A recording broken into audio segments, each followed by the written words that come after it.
Saudações a todos, vamos iniciar mais uma aula dedicada a estudar a relatividade especial ou relatividade restrita de Einstein. Durante a última aula nós obtivemos a velocidade ao longo do eixo x, tal como calculada, mensurada e aferida pelo observador O sobre índice linha. Aqui cabe escrever observador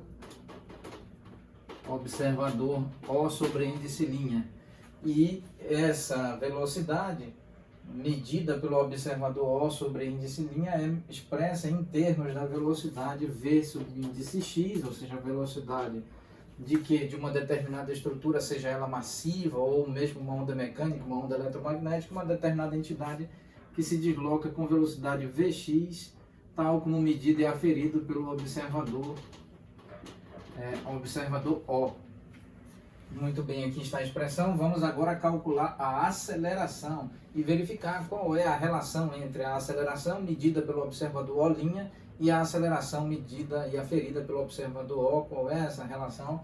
Claro que essa relação envolve não só a velocidade c, a velocidade de o módulo do vetor velocidade de uma onda eletromagnética que se propaga no vácuo com velocidade c, bem como envolve essa velocidade x, aqui V maiúsculo x, indicando V maiúsculo estilizado x, indicando a velocidade do observador O' em relação ao observador O, a velocidade essa ao longo do eixo x. Então vamos calcular agora a aceleração.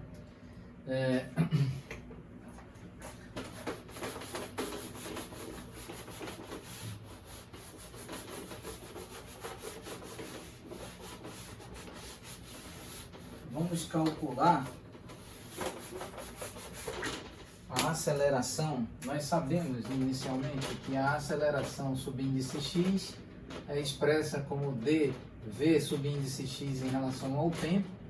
Isso é derivada em relação ao tempo aplicada sobre a componente x da velocidade. E isso é dx dt. De modo que nós podemos escrever derivada de ordem 2 em relação ao tempo aplicada sobre x. Muito bem. E essa aceleração ao longo do eixo x é medida e aferida pelo observador O. E agora nosso objetivo é calcular a aceleração ao longo do eixo x, tal como medida e aferida pelo observador O sobre índice linha. Isso é dvx sobre índice linha dt sobre índice linha, e isso pode ser expresso como dt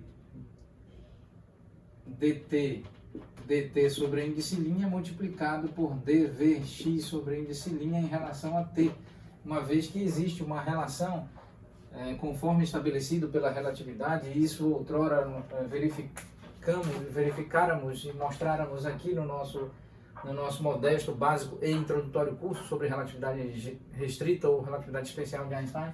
Nós mostráramos sobre a relação entre a medida temporal, o CT, ou seja, a dimensão C multiplicado por T, em um espaço-tempo de Minkowski de 4 dimensões. Nós temos a dimensão x, a y, a z e a CT, C multiplicado por T.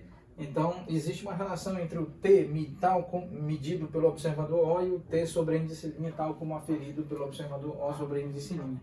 Então, nós precisamos retomar essa discussão calculada em outros momentos aqui, e vamos usufruir desse resultado também. Vamos então, aqui nós temos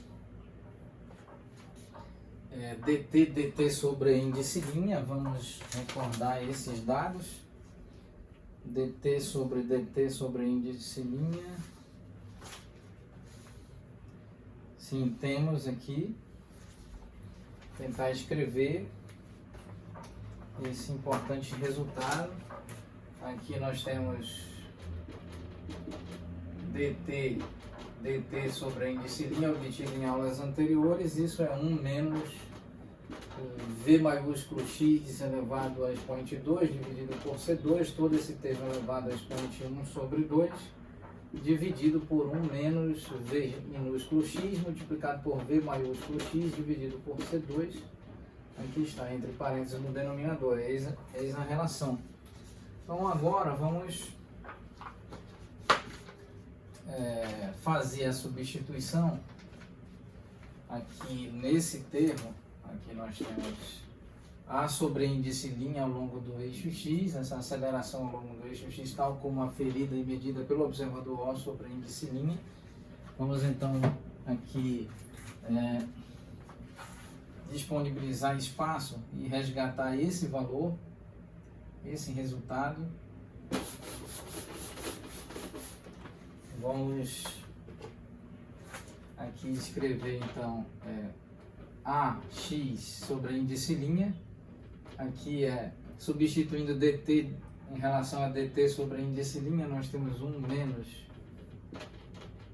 V maiúsculo x elevado a expoente 2 dividido por C2, todo esse termo elevado a expoente 1 sobre 2 dividido por 1 menos Vx multiplicado pelo V maiúsculo x, esse Vx inicial, aqui o Vx minúsculo, Vx maiúsculo dividido por C2, e aqui nós temos d derivada em relação ao tempo aplicada sobre quê? Sobre Vx sobre índice linha. Vx sobre índice linha nós mostramos Vx minúsculo menos V maiúsculo x dividido por 1 menos V minúsculo x multiplicado por V maiúsculo x dividido por C2. Esse termo entre parênteses, e agora o nosso objetivo é aplicar o operador derivado em relação ao tempo sobre esse termo. Muito bem. Vamos encerrar a aula nesse ponto, retomaremos oportunamente. Muito obrigado a todos.